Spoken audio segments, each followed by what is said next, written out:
Mu'adz bin Jabal ni radhiyallahu anhu, tokoh besar bidang ilmu di kalangan sahabat Nabi, manusia di kalangan umat Nabi yang paling alim dan arif tentang halal dan haram di sisi Allah Ta'ala. Mu'adz bin Jabal ni ketua ulama di akhirat. Di akhirat Mu'adz bin Jabal ni jadi ketua ulama di akhirat. Meninggal usia agak muda. Qila dikatakan dalam kitab Tahdzibul Asma' wal Lughat, Imam Nawawi juga karang, sekitar usia 38 tahun di timur Jordan. Masa tu tahun 18 Hijrah, ketika berlakunya peristiwa Ta'un yang besar, Ta'un Amwas ketika tu. Tak apalah, balik cerita kita sini. Mu'adz bin Jabal ni, kata Imam Nawawi, sempat riwayat sebanyak 157 hadis daripada Nabi sallallahu alaihi wasallam. Merupakan sahabat Nabi yang Nabi utuskan 2 orang. Kita imbas kembali 2 orang yang Nabi utuskan ke negeri Yaman sebagai gubernur, ada kata sebagai qadhi, ada kata sebagai amir. Yang seorang lagi Abu Musa al-Asy'ari, Abdullah bin Qais radhiyallahu anhu. Mu'adz bin Jabal dia tetap berada tahun 10 Hijrah tu, tetap berada di negeri Yaman. Dia tak balik semula ke Madinah sehinggalah Nabi wafat. Maksudnya Nabi wafat, dia masih berada di Yaman ketika itu. Jadi balik kita bicara di sinilah. Jadi beliau mengatakan, kata Mu'adz bin Jabal radhiyallahu anhu, aku telah mendengar Rasulullah sallallahu alaihi wasallam bersabda. Bila Nabi sebut qala Allahu azza wa jalla dalam hadis, itu petanda hadis qudsi. Okey, kita imbas kembali.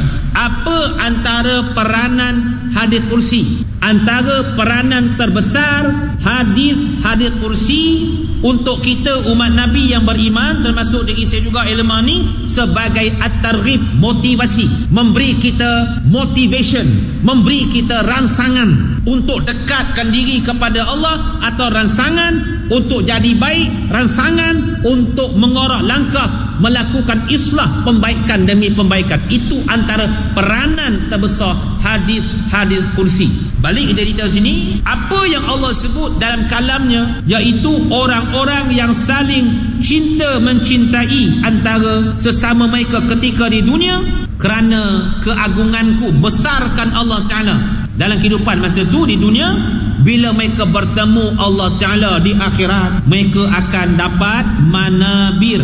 Manabir ni jamak plural kepada minbar. Minbar, kalau satu minbar lah, manabir jamak dia, plural dia.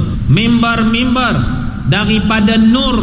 Ni kita tak tahu bentuk macam mana lah, tapi ni istimewa lah tu, very special. Satu bentuk dhiyafah indallah, satu bentuk layanan teristimewa di sisi Allah Ta'ala untuk mereka ni, iaitu sampai Nabi sebut golongan para Nabi alaihimus salatu wassalam, golongan syuhada, iri hati terhadap mereka ni. Sahabatan tu ada perkataan ghibtah pada kalimah yaghbituhum di situ, ya. Kita keluarkan bentuk masdarnya, kata terbitannya ghibtatun, ghibtah. Ghibtah ni dia positif. Ghibtah ni iri hati, jealous sikit lah. Tengok maklang udahlah kaya contohnya lah, kemudian dermawan pula, maka yang tengok maklang macam tu berkata dalam hatinya, ya Allah, kalaulah aku jadi macam maklang tu, kaya, aku akan jadi dermawan macam tu atau lebih lagi, dapat pahala. Jangan jumpa bomo siam, yang tu dapat dosa. Itu sebab kita ni, life kita as a Muslim, kata apa nombor sampai, kehidupan kita sebagai orang Islam sepatutnya kita happy aja. Kita takkan rasa tertekan, takkan rasa tension, takkan naik darah tinggi dan perkara yang seumpamanya, takkan kena gout, takkan kena jantung dan sebagainya. Kalau kena juga itu ujian Allah lah. Tapi nak cerita macam tu sebab kita tak ada perasaan apa pun. Tengok sahabat kita yang kaya datang ke masjid, dia bawa velfire yang baru, kita tak rasa apa pun. Alhamdulillah kan, kita seronok tengok dia. Idaklah geram nak kokok dia. Tak pun mana mari duit, ya udah. Itu ni bukan orang pun, orang kampung dengar sukai. Tu mana mari itu. Terus jam itu conclusion kan. Mana tahu kawan tu peniaga tempoyok masuk ke Tokyo. Senyap-senyap lah. Setengah orang kadang-kadang dia tak cerita pun apa benda yang dia ada. Panah dan sebagainya. Dia dapat lamsam sekali sebagainya. Rezeki Allah beri contoh kan. Sebab kita jangan tengok jiran beli sofa Levino, seringan sikit lah, udah sesak nafas, udah tukar sofa Levino pula, minggu lepas tukar isteri pula, ni tukar sofa pula, tukar pula rumah pula, dah dapat rumah baru pula. Hujjatul Islam Muhammad bin Muhammad rahimahullah ta'ala, Imam Al-Ghazali meninggal tahun 505 Hijrah, menyebut dalam kitab beliau antaranya Minhajul Abidin pun ada, antaranya adalah Bidayatul Hidayah, dalam bab dengki ni, Al-Hasadu, orang yang dengki ni, kata Imam Al-Ghazali, hasid ni, dia sentiasa tak tenteram hidup dia, tak tenang hidup dia. Dia tengok orang sana, dia tension, tengok orang tu 2 kali tension, tengok orang tu terus tumbang tu. Itu sebab kita balik, kita bicara di sini jelas kepada kita, kalau kita amalkan termasuk diri saya apa yang Nabi tinggalkan di situ, insya-Allah jiwa kita tenang dengan izin Allah Taala. Walaupun mungkin Allah bagi kita ujian, gaut pun ada, darah tinggi pun ada, kencing manis pun ada, kanser tahap 4 pun ada, tetapi masih menguntungkan senyuman demi senyuman, dan tak pernah rasa kecewa dan perkara yang seumpamanya. Tutup terus komus frustration in life, dia takkan kenal itu. Muslimin, sahabat-sahabat yang dirahmati Allah Taala sekalian, jadi hadis ni hadis sahih. Ini pentingnya kita bina cinta semata-mata kerana Allah sesama kita sewaktu di dunia lagi, sebab kita akan dimuliakan oleh Allah Ta'ala. Allah angkat kita. Hadis ni juga ada dalam versi Imam Muslim yang seumpama dengannya. Imam Nawawi sebut dalam syarah Sahih Muslim tu, bahawa bila sebut mimbar ni tempat yang tinggi lah. Makna asal mimbar tu tempat yang tinggi, tapi kita bila sebut mimbar nampak yang ni lah, tak apalah tu, mimbar masjid kan, tak apa tu, memang tempat yang tinggi lah. Mimbar tu makna dia tempat yang tinggi. Makna syarah Imam Nawawi tu, orang ni istimewa, Allah naikkan kedudukan mereka, memang istimewa di sisi Allah Ta'ala. Balik kita bicara sini, hadis berikutnya agak panjang, kenapa saya teruskan bicara hadis yang ke-8 dalam susunan Imam Nawawi dalam bab ni. Wa an Abi Idris Al-Khawlani rahimahullahu ta'ala qala, dan daripada Abu Idris Al-Khawlani. Siapa beliau ni? Beliau ni bukan sahabat Nabi, dia ni tabi'i. Dia tabi'i, asal daripada Damsyik, Syria. Tokoh besar bidang ilmu. Nama sebenarnya A'id, Ain Alif Hamzah Zal, A'id Ibnu Ubaidillah rahimahullahu ta'ala. Jadi terkenal dengan kunyahnya Abu Idris Al-Khawlani. Dalam sanad riwayat hadis banyak, antara nama dia ni adalah, beliau meninggal tahun 80 Hijrah, seorang yang faqih, menguasai ilmu dengan begitu baik sekali. Sempat bertemu dengan ramai orang sahabat Nabi. Antara dalam hadis ni, dia sempat bertemu dengan Mu'adz bin Jabal radhiyallahu anhu.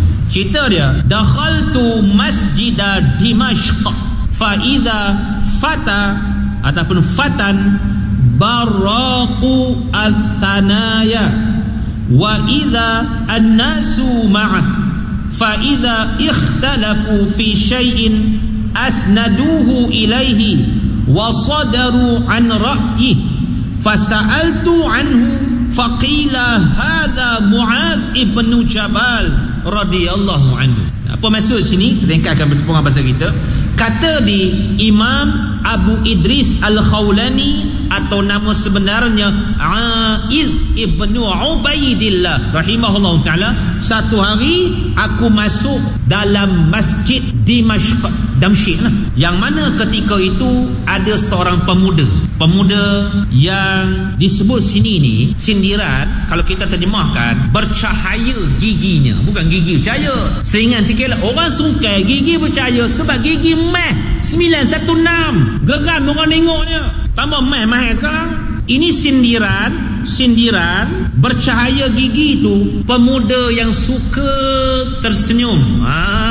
Tu ditanya. Sebenarnya pemuda ni sahabat Nabi, Mu'adz bin Jabal. Mu'adz bin Jabal ni suka senyum, nyerongin. Tapi kita pula seringan sikit lah, kalau nyerongin gitu pula sorang-sorang, orang kata, ustaz, are you okay today? Jadi kita hati-hati dah juga kan, hati-hati juga. Tengah nak tidur pun nyerongin juga, ayang berpening. Simin, sahabat-sahabat yang dirahmati Allah Ta'ala. Tak apa, cerita Imam Abu Idris Al-Khawlani lagi, ketika tu ramai manusia bersama dengan dia, dekat dengan dia. pemuda. Bila mereka ada sesuatu yang mereka perselisihkan, perkara ilmu, maka mereka terus sandar tanya kepada dia. Dan ketika itu maksudnya mereka berpegang dengan apa yang pemuda tu kata. Jadi Imam Abu Idris yang juga dia mencintai ilmu, seorang yang cinta kepada ilmu. Dia juga tokoh besar. Dia tengok tu je. Jadi sebab kita seimbas kembali lah. Kita maksudnya walaupun mungkin kita termasuk diri saya, kita dah ada ilmu yang Allah beri, tetapi cinta kepada ilmu ni sepatutnya tidak akan ada noktahnya selagi mana kita masih diberi nyawa oleh Allah Ta'ala. Cinta nak tambahkan ilmu lagi dan lagi, walaupun mungkin dah tahap PhD. Contoh tak? Mungkin kita dah ada 5 PhD sebagai contoh, tapi masih lagi sebagai seorang pelajar kepada ilmu, muta'allim. Itu sepatutnya yang berlaku lah. Apa masa tak mengizinkan, maka ketika tu saya rekas saja. Aku pun tanyalah kepada mereka tu, siapa dia tu? Maka mereka jawab, ni lah Muaz bin Jabal. Mereka tak kenal ke? Tu saya tambah tu, don't you know him? Kata apa? Oh, tu apa pula? Jadi untuk malam ni kita berhentilah situ. InsyaAllah panjang umur kita akan sambung lagi insyaAllah. Tempat hari ni nak agak panjang. Moga-moga sedikit sentuhan pada malam ni. Yang pentingnya kita cuba nak bina cinta semata-mata kerana Allah. Yang paksi utama dia adalah al-imanu billah, keimanan terhadap Allah Subhanahu wa ta'ala. Wallahu ta'ala a'lam bis-shawab. Bismillahirrahmanirrahim. Alhamdulillahirabbil alamin, wassalatu wassalamu ala asyrafil anbiya'i wal mursalin wa ala alihi wa sahbihi ajma'in. Allahumma ij'al jam'ana hadha jam'an marhuma wa tafarruqana min ba'dihi tafarruqan ma'suma. Rabbana atina fid dunya hasanah wa fil akhirati hasanah wa qina 'adzabannar. Rabbana zidna 'ilma. Wa sallallahu ala Muhammad wa ala alihi wa sahbihi wa sallam. Walhamdulillahi rabbil alamin. Taqabbalallahu minkum. Allahumma salli ala sayyidina Muhammad wa ala alihi salatan anta laha ahlu wa huwa laha ahlu.